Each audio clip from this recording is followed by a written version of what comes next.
আসসালামু আলাইকুম এভরিওয়ান, হুম, সকলে কেমন আছেন? আমি ধান লাগাইতে পারি না, কিন্তু আজ যখন হঠাৎ ধান লাগাইতে গেছিলাম, তখন দেখি হঠাৎ করেই টাকি মাছের দৌড়াদৌড়ি। এই যে আপনারা দেখতে পারবেন এখন টাকি মাছ কিভাবে দৌড় দেয়, এই যে দেখছেন।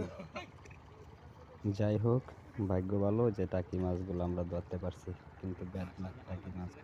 আমরা অনেক হুম। কষ্ট কইরা, অনেক পরিশ্রম কইরা, কচুরিপানা পরিষ্কার কইরা এই ধান জমিগুলা চাষের যোগ্য করছি। এবং আজ সম্পূর্ণভাবে এই জমিনটা ধান চাষ করা হইছে। আমি আশা করি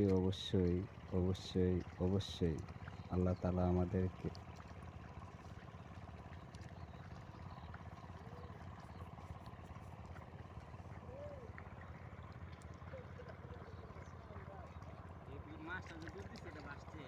হুম।